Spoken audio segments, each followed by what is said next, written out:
to welcome Doug Levy. He's from Doug Levy Communications. Doug, I'm so happy to have you on the show. Thank you so much for having me. I'm thrilled to be part of this. Doug, you were so kind to send me your book, The Golden Hour, Communications, The Golden Hour, and I read it cover to cover. My wife was yelling at me the other day that I tattered your pages, but I literally read it cover to cover, and very well done book. I know it's, I believe, a second edition. Excellent job, by the way. So this is Thank what you. I want to talk about. But before we do that, I would like to know your background. I've got a fairly complicated background, but I think that's what makes me reasonably good at what I do. I started out in journalism. I was a reporter for USA Today for most of the 90s. I was a radio reporter before that. I've covered the federal government in Washington, D.C. I've covered stories literally from coast to coast, everything from natural disasters and other emergencies to crime and fire. And while I was a reporter, I did some other things on the side. I became a volunteer firefighter and really loved learning hands-on emergency response. That prepared me really well for fast forward a few years after I left journalism, when I was recruited to a position at the University of California, where in addition to being head of communications, the emergency management function was a big part of my role as well. And that's where I started working with law enforcement, because the University Police Department and I had to really collaborate. And this was in the early days of social media.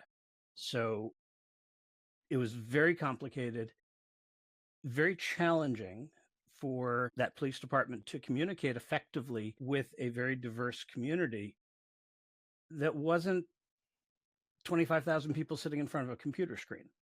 So we did a lot of experimenting and kind of figured out what worked, what didn't work. And I basically have been doing that kind of work ever since. I wound up in New York, where I ran the communications office at the Columbia University Medical Center. And in doing that, I wound up working with quite a few folks at NYPD and other emergency agencies. And in the, I love the small world department. I was invited to be a guest teacher at NYU for a class on using social media for emergency response. Well, fast forward a couple of years later, one of the people that was in that classroom wound up being head of communications, head of media relations for NYPD a few years later. So Small world. Things all connect. Oh, yeah, absolutely. All right, so let's talk about the book. What inspired you to write The Communications Golden Hour, and how did your background really influence that writing? Around 2015, I decided it was time for me to leave the rat race, basically. I'd been in a very high pressure job at Columbia, loved it, but it was time to do things that I was missing, which mostly was writing. And one of the things that I heard from my colleagues was that if there was any kind of a crisis or emergency, they wanted me in the room. For whatever reason, I'm one of those people that has the opposite reaction. When everybody else is going crazy, I'm able to just deal with it. And you and I are cut from the same cloth. We're able to do things that others can't. And that's why diversity is such a good thing. At any rate, hearing that from so many people, I decided, well, I love writing. That's what I want to do. So I did my best to capture some of the lessons that I learned into the first edition, which came out in 2018. It was 118 pages, a little bit smaller. That was geared very directly toward police and fire, especially because we had seen some very sad communications failures that in a number of instances contributed to loss of life and loss of property. And that's avoidable. So I guess the main thing is I wanted to write down the stuff that I wish somebody had taught me 30 years ago before the first time I had to go on camera. I have the video that I'm not going to let anybody see, but one of the first times that I was speaking on behalf of a fire department, no, you do not want to do what I did. Trust me, I know the feeling. My very first time on camera was my second day in the position. We had a employee get robbed and stabbed. He was a civilian employee. He got robbed and stabbed on his way to the bank, and the bank receipts, our deposit to the bank was stolen. And my interview was horrendous. And later on afterwards, the reporter said, I'm not even going to use your interview. I don't want to embarrass you. And he goes, just give me the basics, and I'm going to ask you a couple other questions. I'm going to make sure you get it right this time, so we do it right, because I got to have something for TV, but I don't want to put gun on there. I said, I appreciate that. It was my first time. And he says, you should have told me. I would have told you what you needed to do. I'm like, nobody's told me anything yet. I hadn't even been to a class yet on how to be a PIO. I had just literally day 2. Well, and what you just illustrated is a great example of why relationships are so important, because not every reporter would give you that grace, but that reporter recognized that the two of you were going to need to get along. Yep. Yeah, and they did get the scoop on that whole incident a couple weeks later. So I did appreciate that. Doug, can you explain the concept of the actual golden hour in crisis communications and why it's so crucial? When I trained as an EMT and firefighter, the trauma golden hour was drilled into us, especially because I was trained in Maryland, where the whole concept of shock trauma and rapid response and rapid transport to definitive care was developed. What happens in that first hour after major injuries determines whether the person's likely to survive or recover. In communications, we see the exact same thing. The initial communications and the initial response by the communications professionals dictates how the incident, at least from a communications and public reputation standpoint, will play out. These days, it's more like the communications 20 minutes because everything is accelerated. But what we have seen is that police departments and other emergency response agencies that get out quickly to let people know that they're on it are able to maintain that authority. In the absence of good initial communications, other people inevitably jump in.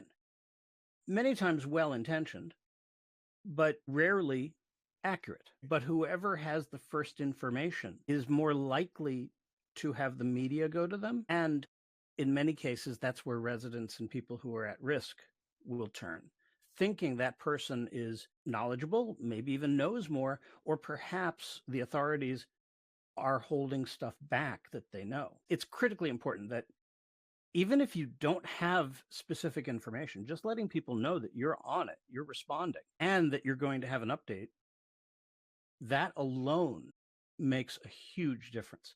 And then after you get that initial message out within the first couple of minutes, you need to have a quick follow-up and at least one more, all within that first hour. If you do it that way, you maintain your authority, you maintain your credibility, you reassure the public, and especially if you need people to stay away or stay home, they're going to pay attention and they're not going to be able to, they're going to be less likely to be swayed by others.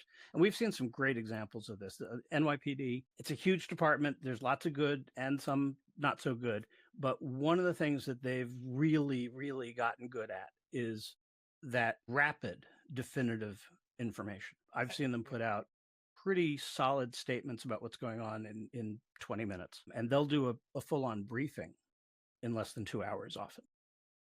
Yeah, no, I agree. And you know, when Anthony Guglielmi was the communications director at CPD here in Chicago, he really redefined on how we communicate, how they communicated with the media and the public, to the point where he had a media car out that was out 24/7 that was driving to incidents. And then, you know, it became standard practice that there was a 2-star deputy or the commander from the district that was speaking on behalf of that incident within an hour's time. So they've gotten really good, where before it was like ghost town. Good luck trying to find anything out. Exactly. And CPD is a little bit different from a lot of the other departments. So I'm not sure that many departments are going to be able to have quite that level of response. But that, especially given the environment that he stepped into, that sounds like a really smart way to handle things. One of the other things that NYPD did that I think is a model that other departments absolutely can follow is the idea of decentralized communications. So you still have a central PIO operation because you do have to have standards, and there's certainly a lot of things that need to be coming from the chief of the department. However, if it's an incident that happened in a precinct, why shouldn't the precinct commander be speaking? Right. So NYPD has now implemented, I think we're almost into year 10, I believe, where NYPD trains every precinct commander on how to do briefings. Doesn't happen often, but it really does make a difference, especially because a good precinct commander is known to the community. Gives them that sense of reassurance and knowing that my district commander or my precinct commander, he knows what's going on, or she. Right. And one of the things that I've seen NYPD do that I think is a very effective way to even reinforce that is they'll have the local commander or the next level up do the briefing, but somebody from headquarters will stand with them, not do the briefing, but just be there. Right. Shows them the full weight of the department behind that person. Yeah, absolutely. It is an effective way of communicating without actually saying anything. Okay, Doug. So how can PIOs? What are some of the common mistakes that PIOs make during their first hour of a crisis, and how can they be avoided? A lot of it comes down to what happens between emergencies, the blue sky time, because when there's an emergency underway, that's not the time to figure out who has to approve a message or who posts it to social media, who's got the passwords, who's going to be speaking on behalf of the department, where's the briefing going to be held. Those are all details that you're going to need to know under any circumstance. Doesn't matter what the emergency is. So after the alarm's going off, it's almost too late to figure those things out. You also need to know what are the resources you have. Because if it's a really big emergency, you're going to need to bring in extra help. Again, when you're into it, you don't really want to be searching around for that list of contact numbers. So Right. mistakes often happen before the emergency begins. One of the other things that we've seen, and this one literally brings me to tears when I see it, when we have something, particularly if it's really bad violence, we're human. We have a natural instinct. We want to be reassuring. We want to be helpful. We want to help people stay calm. That's good. However, we also must be really careful with our words. And no matter what the situation is, in the first few minutes, you don't know what really happened. So, biggest rookie mistake is being definitive when you really don't know. Yeah, you never want to walk back numbers, or you know, say that nobody died and there were clearly people that are dead. Right. Uvalde, Texas, and so many, I mean, from a tactical standpoint, of course, that was a disaster on that level. But from a communication standpoint, it also was literally the worst nightmare that those of us who have been working together over the years have ever had. We've Yeah, always been afraid of it. The school district comment that they put out to the parents saying that the children were safe and everybody was all right, and their comment when the report came out was, well, that's the way we've always done it, we've never had a problem. Wow. Yeah, and that unfortunately was a perfect example of a small department that had not prepared for the possibility of a big incident. And the person that was responsible for communications was unaware of the principles of good communication. But number one thing is you don't say something that you don't know. Yep, you're right. Doug, how can PIOs effectively balance the need for a rapid response with the necessity of accurate information? So this is kind of like what we were just talking about. This is where having a PIO physically on the scene makes a big difference. Some of the not so good situations that we've seen, such as Minneapolis with the George Floyd incident, the PIO put out a statement based on what was reported by the officers who responded. And we later learned that what actually happened was entirely different. Really good PIOs either get to the scene themselves or insist on reviewing body cam footage or whatever is available before they'll say what happened. Before that, all you can say is what you know. Who was called? How many 911 calls came in? What were the callers reporting? What were the officers told when they were dispatched? What did the officers report when they arrived on the scene? Just lay out what is known. Right.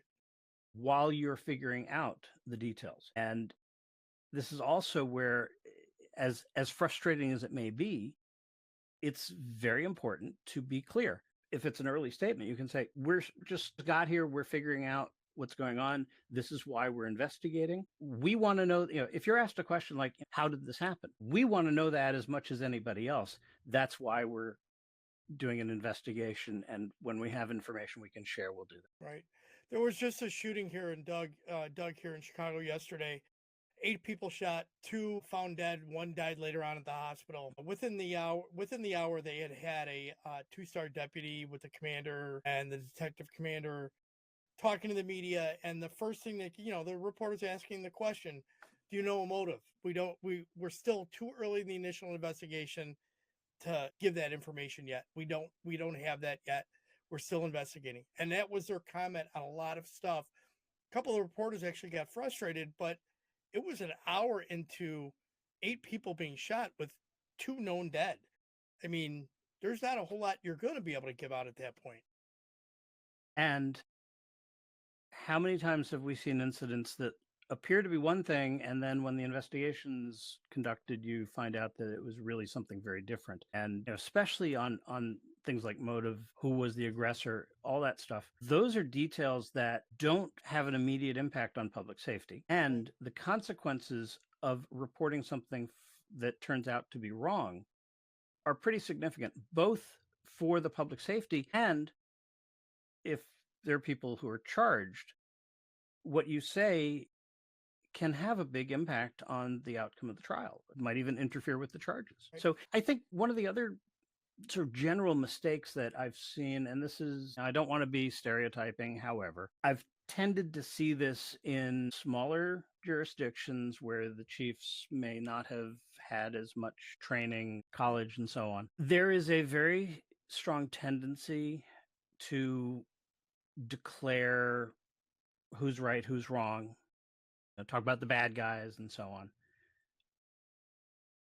Police officers are not the judge or the jury. Police officers are fact finders mostly. And you can report what you know, but how do you actually know who fired first if you weren't there at the time? Right. Absolutely.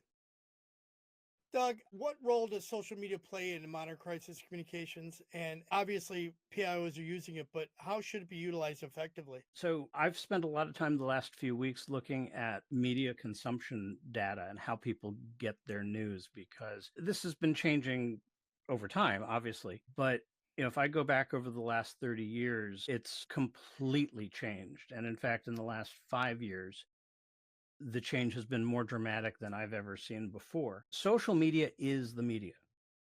Social media in its many different forms is the primary way that people get information. The problem is that most people, or well, many people, are not well equipped to distinguish between credible information and information that is dubious or perhaps deliberately wrong. And there's also a lot of information that is misinformation, but not because somebody's trying to spread wrong information. It's just, people have gotten confused about what's a fact. But that's our environment. That's how people get their information. The part that is frustrating is that before Twitter became X, Twitter had a system that at least helped distinguish between legitimate government agency accounts, for example, and everybody else. Right. That system has disappeared, as well as changes with the algorithm, so that although Twitter remains one of the only places where we can publish information and people can access it without creating their own account, it no longer is a very effective way to rapidly disseminate authoritative information with the confidence that the news media, the legacy news media, and others would be able to get it quickly. Yeah, I never quite understood why they I know they wanted to verify accounts. I get that there was a way to create a money stream, but they should have come up with a way to show that an official account for an agency without having to pay for it was, come up with a gold check or something as opposed to the blue check. So after a lot of us criticized the move, they did add a gray check, I which have one of those. Yeah. great. So that's most. I think it's you have to be a government person to have one of those. However, the blue checks no longer mean what they used to mean. Right. And that's really the problem. We've been conditioned. A blue check means that's good information, but that's no longer the case. And No, it's it's very just hard to somebody's got a compete. credit card, right? It's just a credit card. At this Who point, pays that's a month? exactly right. Yeah, who's got a credit card and a monthly fee? That's what it means, and it does not mean that they are legitimate. I mean, there are plenty of Russian troll site accounts that are out there that are all verified. Exactly. And if you want to get into some of the ways that those operations work, that's a big part of what I work with clients on these days. You asked about how we should be using social media. So it used to be relatively simple. We could say Twitter, whether you like it or not, is the way to go for your main emergency channel.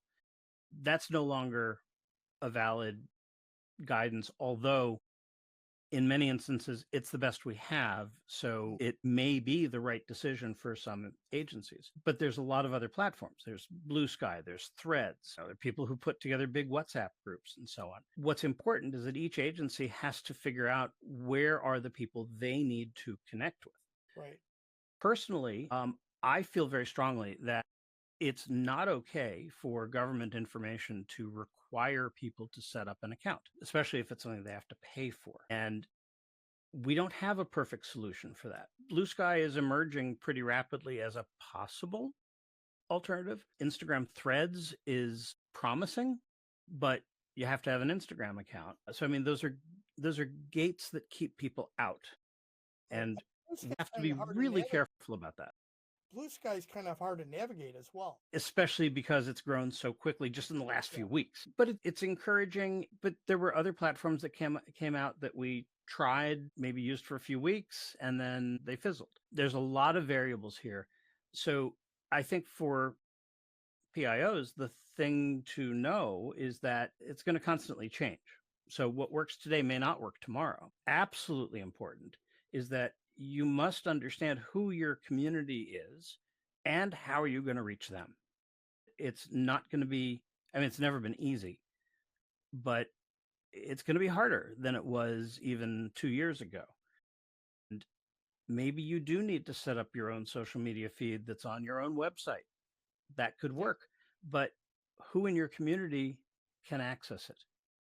right? Are there people who don't have internet connections? Right. What happens when the power goes out? I think of any of those incidents where we had wildfires out west in those communities. The electrical lines are gone. There's no internet. So I know they did the thing where they were in an intersection. They had a highway sign up there, and people were handing out leaflets with information on it. Yeah, that was their way to. Sometimes that works. We had some very big fires in Napa County. This was now, I think, 2 years ago. The sheriff's department very quickly figured out they just needed to get a bunch of deputies going door to door. Mm-hmm. And they did. And that absolutely worked. Unfortunately, if they had done that in 2017, we might have saved some more lives. And I did an exercise yesterday with a group where part of the scenario was that the IT infrastructure was inaccessible. Now what? And these are important things to be thinking about. But one of the easy mistakes that I've seen is thinking that, oh, we've got a really good website or we've really got a great Facebook group. Mistaking those facts from having effective communications. If you've got 3,000 people on your Facebook group, that's wonderful. But if the community has 75,000 people in it, how are you reaching everybody else? Right. Absolutely. Doug, can you share any examples of successful crisis communication strategies from your book? There are many. The most important is getting good information out quickly and from somebody who is credible. I mentioned NYPD earlier. One of the examples that I do have in the book was of one of the many really, really sad, tragic shootings. This was one where I think there were 5 calls to 911 reporting a man who looked like he had a gun on the street. There were multiple calls, so the dispatch went out as, priority one. The initial responding officers were passing through the area. They were not from the local precinct. So they didn't recognize this man as a known individual with a mental illness who probably didn't have a weapon, but he was holding a piece of a pipe and it was holding it in a threatening way. So they did what well-trained officers do. They fired in self-defense because it looked like he was pointing a weapon at them. Not good. Yeah, I mean, there's nothing in that scenario that's going to be good. However, it could have been a whole lot worse if the police hadn't done the communications as well as they did. In less than 2 hours, they had a full briefing. They had still images from video cameras from nearby businesses. So they were able to show from multiple angles what the officers saw when they arrived. And the individual was holding a metal piece of pipe, it turned out, in a threatening way. Nobody was happy that an individual died. It was sad. It was tragic. And the briefing, I believe, was done by Chief Monahan, who had a lot of credibility with the media because he was the person who usually did briefings on things like this. He was from headquarters, but he had definite information. He had the time of the calls. What did the callers say? What did the dispatchers put out? Which officers responded? Who arrived? When did they arrive? What did they do? And what happened after shots were fired? They put the story to rest, basically. It was a tragedy, but it was, in some senses, unavoidable. But because they communicated so quickly and effectively, they avoided what could have happened, which would have been, I mean, the community was upset, completely reasonable. Absolutely. I mean, how could they not be? Exactly. Including officers from the local precinct who knew this individual. I mean, if they had been the first to arrive, the outcome might have been different. But because the civilians who reported a man with the gun to 911, every available officer nearby responded. And this is what happened. By being so quick and definitive with what was established fact, they were able to mute the protests and other outrage that frequently occur in situations like that. Right. Doug, how can PIOs prepare for those unexpected crises like the unusual high profile incidents? One of the things that I've taught, this is something that I learned the hard way, is you cannot plan for everything. And I really get frustrated when I see thick binders of templates, because templates play a role, but not as big a role as many of us used to think or used to be taught. You can't plan for everything. But if you have a solid plan for the things that you know must happen, you will be able to adapt when something happens that you hadn't thought about. The Boston Marathon bombing is a really good example of that. The hospitals obviously had a lot of people being brought in for treatment, some of them with very severe injuries. None of them had a tab in their binder for marathon bombing. But every one of the medical facilities had a plan for mass casualty incidents. You must be familiar enough with the plans that you've got so that you know where to go for the guidance. And if you're going to deviate from the plan, you really need to be thinking carefully, because the Boston Marathon bombing was a mass casualty incident.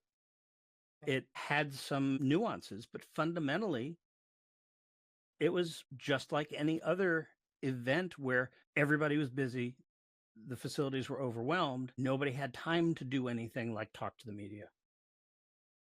That's why you do a plan. Absolutely. Doug, do you have advice for PIOs working in smaller departments with limited resources?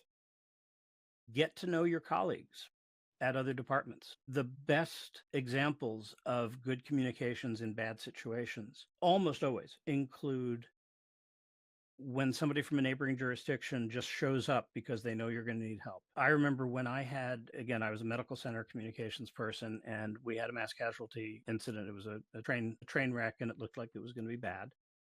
Turns out my facility was not going to be directly involved. I immediately called my counterpart at the facility that was receiving those cases and just said, I've got my whole team ready to go. Just tell us where you need us. And it turned out they didn't need us in that case, but just being available. And we had that level of trust because we had practiced responses that way. You can't meet your trusted colleagues during the incident, but if you've worked together, I mean, Highland Park, Illinois, the parade shooting, perfect example of that. Chris Cavelli. Chris is a really good friend of mine, and yeah, Chris, he just went. He knew. Exactly. It wasn't his job technically, but Yeah. the way that county, the way the Lake County law enforcement community worked together. Yeah. They knew each other, they trusted each other.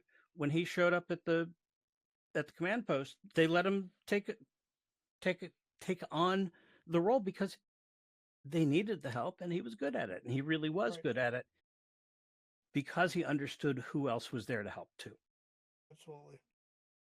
So, Doug, next question. How important is for PIOs to build relationships with the media before the crisis occurs, and how can they do that effectively? This varies considerably from market to market, especially as the news media has changed a lot. However, whether we like it or not, the media still exists. The more you understand about who is behind those printing presses or that blog post or the social media site, the more familiar people are with you and the more familiar you are with them, the easier it's going to be when something bad happens. I was working with a county agency a few months ago where they had a lot of challenges with bloggers. And it turned out they were in a community where a number of people who had been laid off from major newspapers had set up their own publications, essentially. So these were experienced journalists trying to do good local reporting. In some cases, they weren't even trying to make money. They cared about the communities where they lived.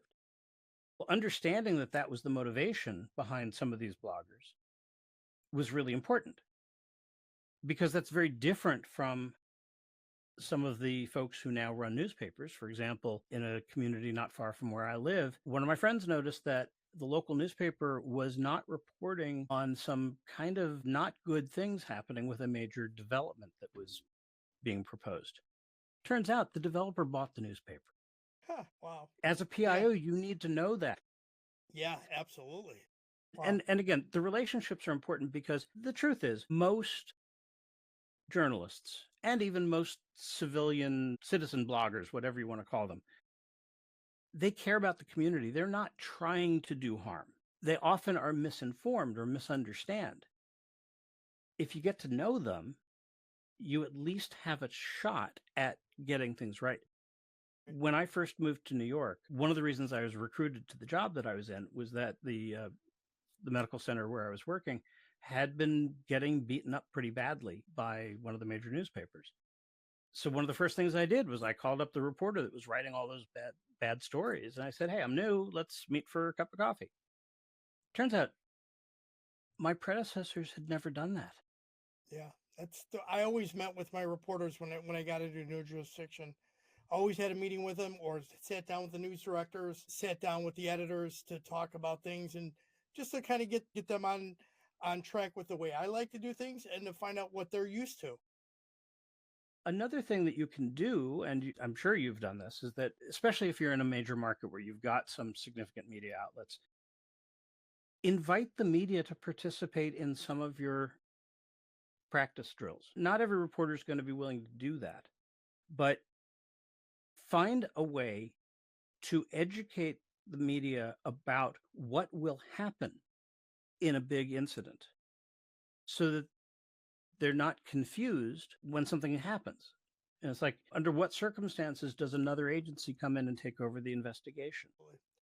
Doug, is there a question I should have asked? And if so, how would you have answered it? Well, that's a great question. I think probably one area that is worth putting a little bit of attention on is the importance of practice and preparation. We absolutely see the difference between somebody who has given at least a couple of minutes thought to what they're going to say versus somebody who just steps up to the camera. And that on camera performance is more important than ever. The days of a handout piece of paper are long gone. People communicate visually now. Really understanding how to do that is very important, whether you're doing it at home with a webcam or in a studio or in the field with somebody else running the cameras.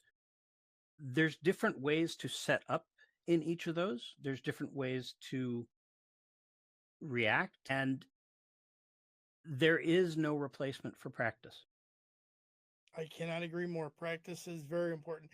And the interesting thing about that is, law enforcement agencies and fire departments are really good about doing active shooter drills and rapid response deployment, that kind of stuff.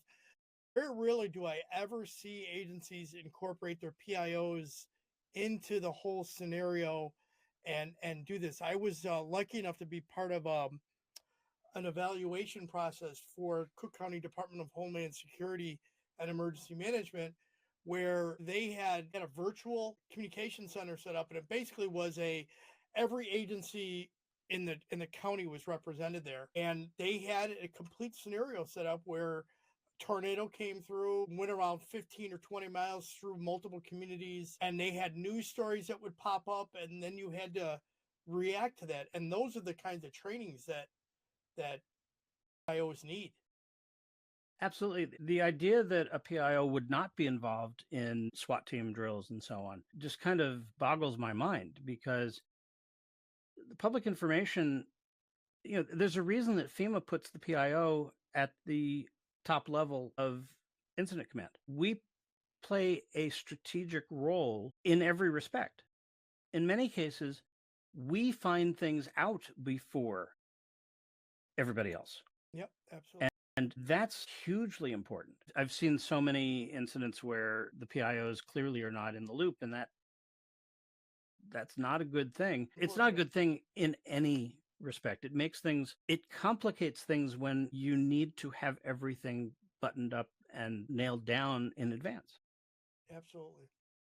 Don, let's switch this up. Let's go to some rapid fire questions. You ready? As ready as I'm going to be. Texting or talking? These days, texting. Movies or books? Books. Coffee, tea, or energy drink? All three, but I prefer tea. Adult drink of choice? Either a good glass of Pinot or a small shot of a good whiskey. I get it. Yep. What would be your superpower if you could have one? Probably invisibility. Ask permission. Go ahead. I like observing and learning from how other people handle situations, good or bad.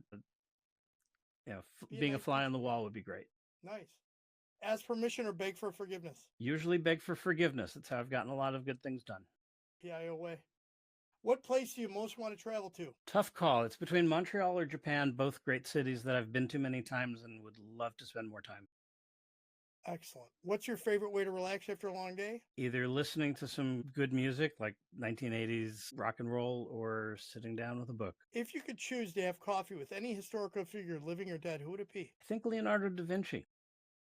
Would be an interesting conversation. Final thoughts here, Doug. What key points would you like our listeners to take from the interview? As much as the media is changing and people's consumption habits change and our communities are changing and in some cases becoming more complicated and divided, PIOs play an integral role to making people's lives better. Getting information to people helps them make decisions for themselves based on facts. And personally, I don't think there is a more important role.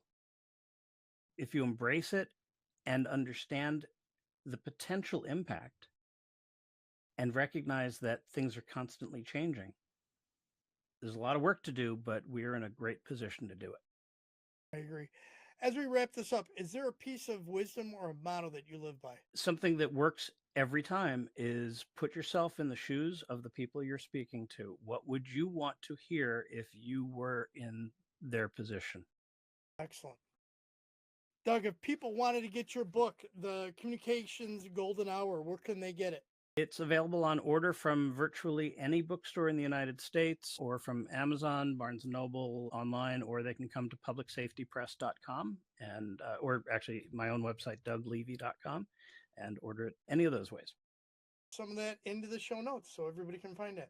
Doug, how can people best reach out to you to connect or follow up or, maybe engage your services if they need them? My website, douglevy.com. I've got a couple of clips from some of the workshops I've been doing recently on using AI, especially to fight misinformation, how to develop key messages. I love doing media training. I'm a ham and I like helping other people do even better. So douglevy.com is a good place to find me. Doug, thank you very much for being on the show. What a great interview today. You gave us a wealth of information. I know I kept you a little long, but I truly appreciate you doing this interview. Thank you for this podcast. I've learned so much over the years from listening to the other guests you've had. And, again, one of the great things about the PIO community is that we really like sharing what we've learned so that others do even better. I completely agree. And that's one of the reasons why I created the podcast, was to connect with everybody and learn more. Thanks. Doug, thank you for being on the show. Thank you.